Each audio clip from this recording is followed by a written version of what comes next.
Same. So, for those of you who don't know, um, there are instances where people are forced to go to counseling.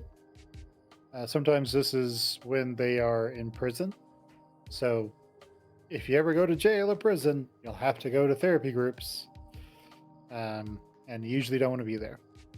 There's other things where people are forcibly institutionalized for various uh, dangers to themselves or others' behaviors, if you get my drift.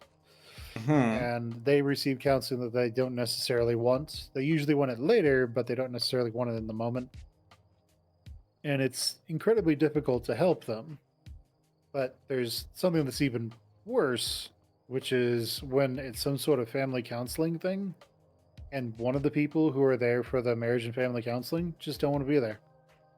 It's like, if your marriage is falling apart and you really want the marriage to continue and you want to figure everything out and your spouse doesn't, your spouse is like, I don't care.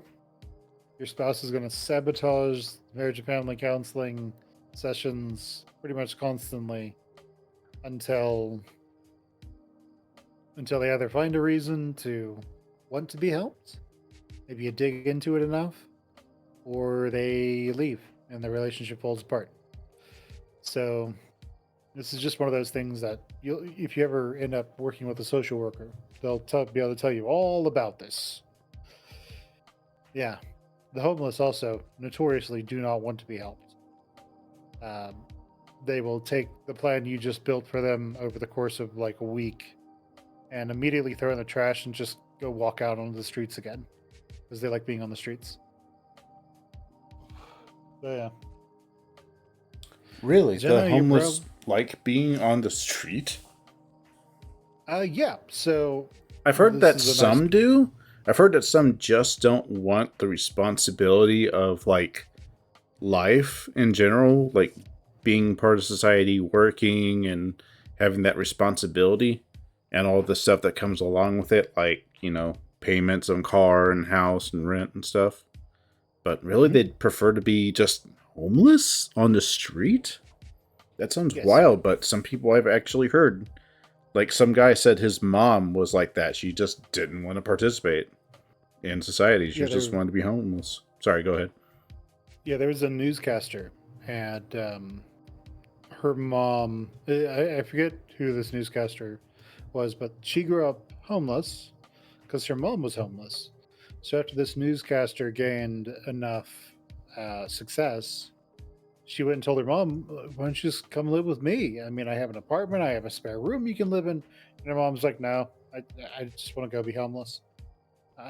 Like, thank you, but that's not the life I like." So there's a lot of things to it. So sometimes it is something where they don't see the point of they they see the veneer that is society and they don't trust it sometimes, or they realize that it's just something where, well, let's face it, like the majority of us waste 40 to 80 hours of our lives per week working for someone else, right? Yeah. Making society's gears spin, right? We're not even Sometimes not like even our gears. society. Like, sometimes Correct. what we're doing, like my work, spoilers, everyone, manufacturing, I make stuff that goes to all kinds of countries all over the world. And, I get paid for it, but, I get paid for the work. I get to strengthen my local economy by being here where I'm at. And, that, not going to dox myself. But, yeah, then it goes off, and then the companies are making, they're building up the society that they are in, like, all across the world. You know what? You won't dox yourself, but I will. He lives in the solar system. I'm right damn here on the moon, bitch. He's somewhere on Earth. It was a part of Earth. Oh, so say some people and theories that I can't remember right now. You're probably thinking of large impactor theory. Or That Planet sounds Thea big. slammed into Earth. That sounds correct because it's large. Yeah. So with homeless people. So many of them have chronic mental health disorders Hmm. that pretty much make it to where they can't work a real job. Like if someone has fairly mild schizophrenia, they can probably work a job if they take their meds. If they have, well, okay, let me put it this way. If they have really mild schizophrenia, they can probably still work a job without meds. If Yeah. they have moderate to extreme schizophrenia, no way. I have met people with fairly severe schizophrenia. They, the magical thinking is out of control. They,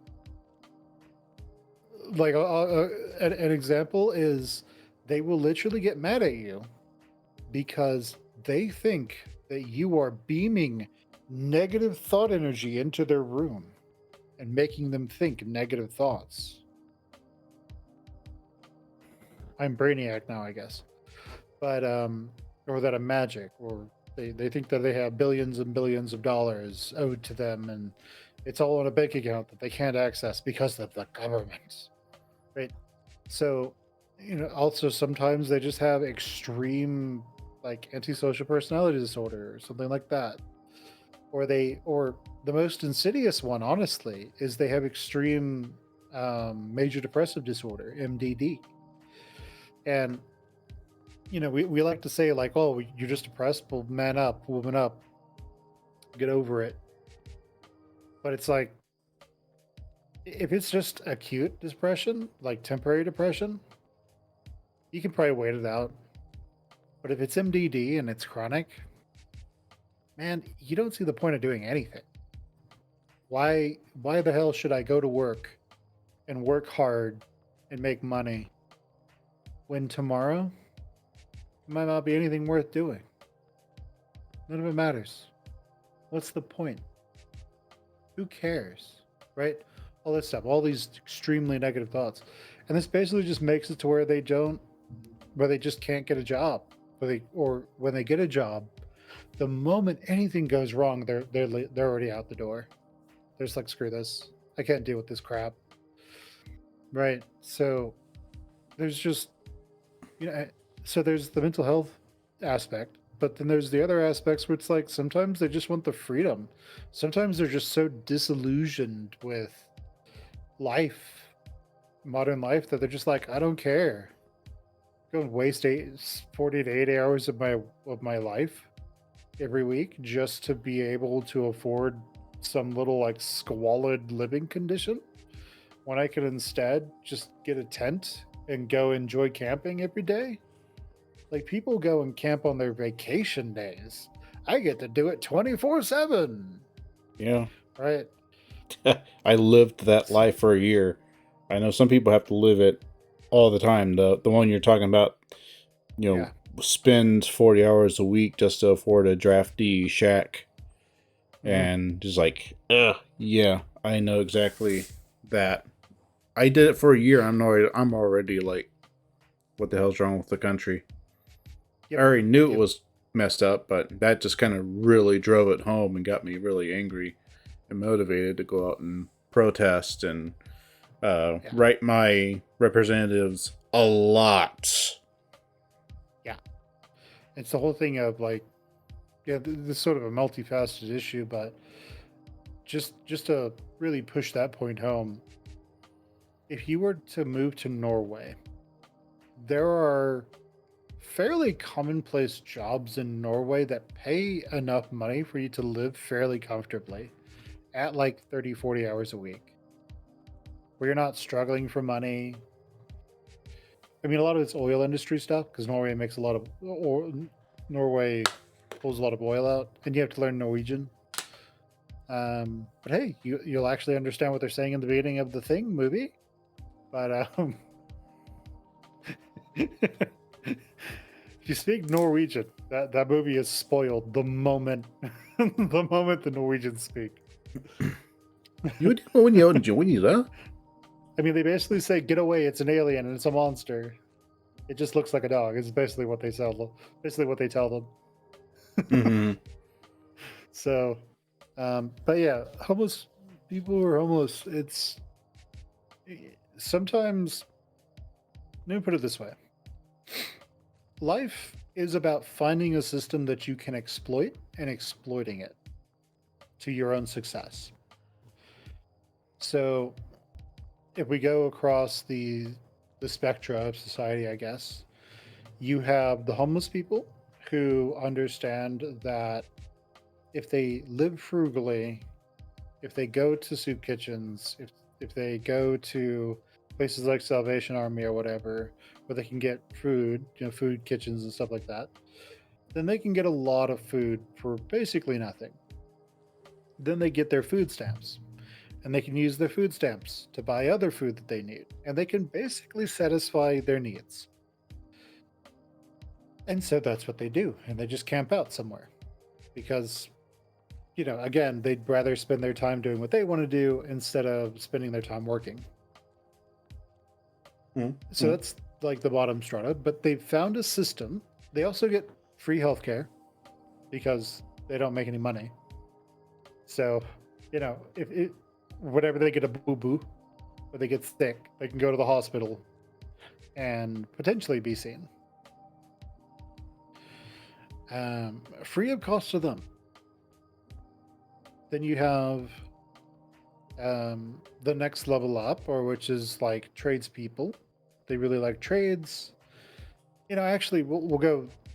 The next level up is probably people that are like park rangers because they get paid nothing, but they have maximal freedom in life. Well, I don't know. I think there's a couple things. First off, Uh huh. uh, you've worked with. I assume you've worked with a lot of homeless. Is that Uh huh. correct?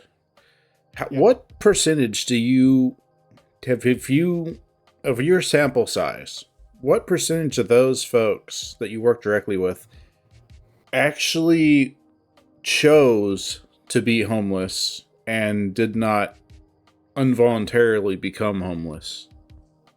I think it's something that they fall into. So there's also the whole thing of they fall into it, but then they realize that there's a cycle that they can exploit, and so maybe they become involuntarily homeless. Maybe their parents are just bad parents and kick them out as soon as they turn 18. But before teaching them how to actually survive in life. Yeah, But most parents now, I um, think. yeah, so they get kicked out or they're on the streets for whatever reason. Which, for those of you who don't understand this, the vast majority of Americans are one or two paychecks away from homelessness. Just let that sink in for a second. Yeah, If they unless they lose their become job, squatters, then they are. yeah, Unless they're squatters, they are one or two paychecks away from homelessness. yeah. But for reference, it takes about 3 months for unemployment to kick in. And if you're in a red state, it takes even longer and it's harder to qualify for it. So, okay, where are they supposed to go? I guess nowhere. Guess straight to the streets. Um, there's a reason there's a depression epidemic in America that you don't see as badly in Europe, where there's a lot of programs intended to help people. Like, for reference, in France, it is almost impossible to fire an employee. Okay? In France, it is almost impossible to fire an employee. They have to be such a bad, terrible employee that you have to have this extremely long list of everything that they're doing wrong, how you've tried to correct it, all these reprimands. And even then, you practically have to go to court to get rid of them. So it's definitely one of those things where it's like in Europe, people are happier because they have all these protections that you just don't have in America. So yeah, so the majority of them who chose to become homeless originally is probably low. But when they became homeless and they realized through social workers that there's an entire system they can take advantage of that is effectively free to them, that's what they kind of took advantage of. So again, it's You find a system that you can take advantage of to meet your needs and to find some degree of success, and then that's what you do.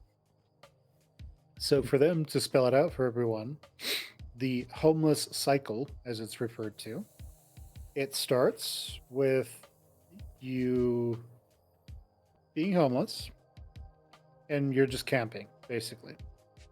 At a certain point, you decide you don't want to camp anymore. And so you tend to go to a homeless shelter. Homeless shelters are notoriously dangerous in America. So you stay there for a while, but eventually you either move on, you get kicked out, or what have you. You make enemies, you don't want to be there anymore. Then you usually end up going to a hospital. Because if you go to an ER and you tell them that you are having thoughts about hurting yourself, they are required to put you on a 72-hour hold. Now, after that 72-hour hold, you can voluntarily stay there until they forcibly discharge you.